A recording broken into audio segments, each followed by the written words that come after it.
For as long as I can remember, my mom hated me. She slipped me sleeping pills when I was 3. At 5, she tried pesticide, but I was tough to kill. By 7, I'd already learned to fight back. If she wouldn't feed me, I'd flip the table so nobody got to eat. If she beat me to the ground, I'd go after her precious son the same way, leave him bruised and crying. That's how things went until I turned 12. Everything changed when my baby sister was born. I was awkwardly trying to help change her diaper when mom suddenly slammed me against the wall. Her eyes were full of disgust and fear. What were you trying to do to my daughter? I knew it. You're just like that monster of a father. Why didn't you die with him? I held my throbbing head. For the first time, I didn't fight back. I believed her. My whole existence was a mistake. I never should have been born. By the time I limped to Granny's place, it was already dark. She saw how messed up I was, but didn't seem surprised. She grabbed her first aid kit and patched me up like always, then made me a plate of carbonara. Usually I'd eat while swearing I'd get her back tomorrow. But this time I just stared at the food and asked quietly, "Granny, I'm not actually Dad's kid, am I?" She didn't answer, but the disgust that flickered in her eyes told me everything. She stood up abruptly and started wiping the table over and over, right where the first aid kit had been. That's when it hit me. My blood was something they all wanted to stay away from. I was the son of a rapist. No wonder Mom hated me. A wave of nausea hit me. I ran outside and leaned against the fence, gagging. The night air stung the cuts on my face. Before, whenever Mom hit me, I told myself she owed me for every bruise. Someday, I'd make her pay it all back. But now, I couldn't even look her in the eye.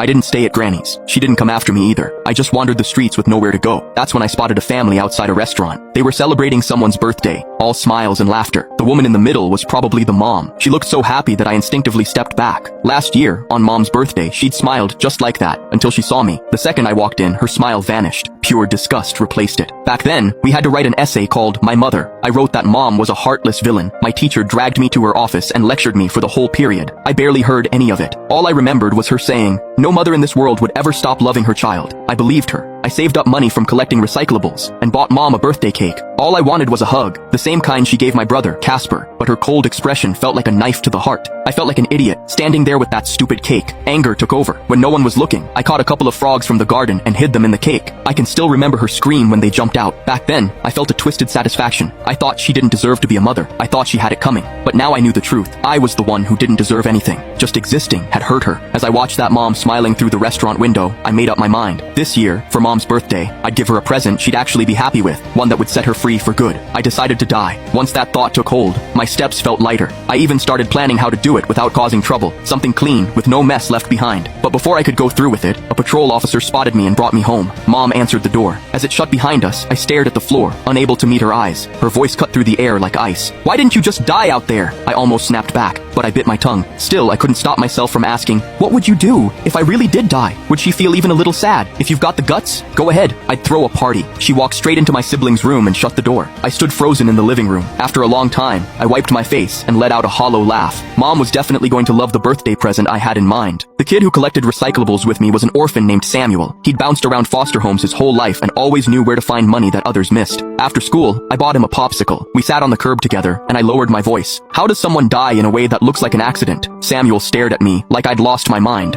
Then he shoved his half-eaten popsicle into my hand. "Stay away from me. I'm not getting mixed up in anything illegal." I blinked, holding 2 popsicles. "Illegal? What are you talking about? I'm serious. How does someone, accidentally die? Preferably without too much pain. They might get scared." He sucked in a breath and tried to run. I dropped the popsicles and grabbed him. "You ate my treat. You're helping me whether you like it or not." Samuel gave up and slumped onto the sidewalk looking miserable. "Dude, you've got parents. Why do you want to die? Sure, they hit you, but they don't exactly starve you. Look at your arms. You're stronger than me." The words got stuck in my throat. I wanted to tell him that was exactly why it hurt so much. They weren't completely evil, but they weren't kind either. Now that I knew how I came to exist, I couldn't even justify my own anger. I didn't think I could keep living like this. But saying any of that would only cause more trouble for Mom. So I just said hoarsely, "Are you gonna help me or not?" He wailed. "You're trying to kill your mom. Why would I get involved?" I froze, staring at him in confusion. When did I ever say that? Before I could explain, a shrill scream cut through the air. "Bad guys trying to hurt Mom!" My brain short-circuited. Slowly, I turned toward the voice. It was my brother, Casper. He burst out crying and screaming, running so fast one of his shoes flew off. That night, the sound of hitting echoed through the house. Mom swung a broom at me like I was her worst enemy. Her eyes were red with fury. But I saw something else too. The tears in the corners of her eyes. I'd seen them before. Back then, I thought she was faking. I would slam into her and swear that once I grew up, I'd make her pay for everything. But that night, I just curled up on the cold floor and didn't move. Eventually, the broom slipped from her fingers and hit the ground with a thud. Mom didn't look back. She stumbled into her room. A long time passed before I pushed myself up. I heard a muffled sob from behind her door, the kind that only escapes when you're trying so hard to hold it in.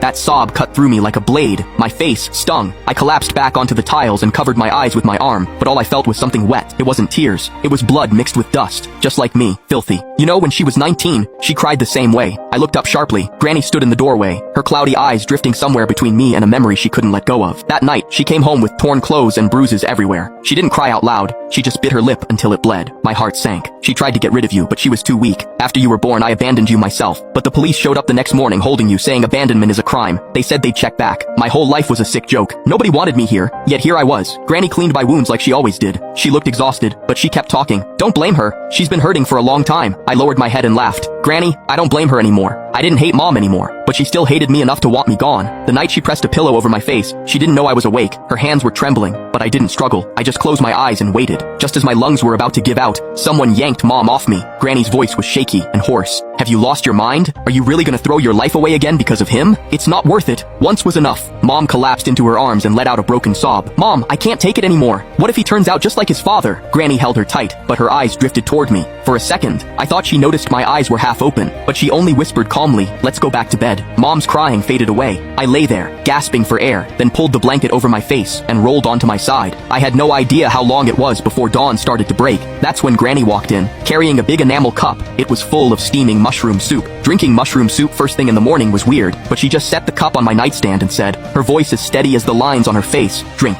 I understood what she meant. I almost wanted to tell her they were in such a hurry. If they'd waited a few more days, I would have been dead without anyone noticing. Now if I died, they'd have a lot more to deal with. I said nothing. I picked up the cup. The heat stung my hands. I tilted my head back and swallowed every drop. The strange bitterness spread from my tongue all the way down to my chest. When it was empty, I set it back on the nightstand, lay down, pulled the blanket over myself, and waited for the end. Granny picked up the... She stood there for a few seconds, said nothing, and walked out. The effects came fast. Pain twisted through my stomach, then a cold spread across my whole body until my teeth were chattering. My vision blurred. Sounds grew distant. I heard Granny pacing back and forth. It sounded like she was making a phone call. Then came the wail of an ambulance. Hurried voices. Harsh lights. Under the blinding hospital lights, a tube was shoved down my throat to pump my stomach. I gagged until my chest felt like it was being ripped open. Tears and snot smeared all over my face. A young doctor glanced at me, then at Granny's pale face. He frowned. What happened? Is there something wrong with the... He lowered his voice, suspicion creeping in. With the last bit of strength I had, I grabbed his sleeve. My voice came out rough and barely there. It was me. I took the medicine myself. He froze. His eyes shifted toward me with something complicated behind them. I let go, collapsed against the bed, and stared at the ceiling. Being hard to kill might be its own kind of curse. I couldn't even manage to die. Granny stood by the bed, her back hunched, her gray hair brushing against her cheeks. Before I closed my eyes, I thought I saw a tear slide down her face and hit the floor. After I got out of the hospital, home felt like a frozen grave. The walls were still white, the furniture was still neat, but everyone looked drained, like somebody had sucked all the life out of them. I became more obedient than ever. I ate quietly, went to school quietly, came home quietly, worked quietly. I turned myself into a silent shadow, trying not to take up any space. I even started looking after Casper. Be good. Don't make Mom mad. I told him, wiping crumbs from his mouth with a calm I'd never had before. He looked up at me, confused, but there was a hint of trust in his eyes. As for my baby sister, Janet, Mom guarded her like I was some kind of threat. I still found a way to sneak into town to the church people said was miraculous. I only had a couple bucks, but I spent it all on a lucky charm. When Mom was spacing out in the kitchen during Janet's nap, I slipped in like a ghost and tucked the charm into the corner of Janet's blanket. I hoped she'd grow up safe. Then I decided to leave. I was a coward. If I wasn't going to die, then disappearing would have to do. No goodbyes needed. It was a scorching summer afternoon. The sun beat down so hard it made me dizzy. I walked aimlessly along the dusty path by the reservoir. Then a sharp, panicked scream rang out. Connor! I spun around and saw Casper lose his footing and plunge into that deep, murky water.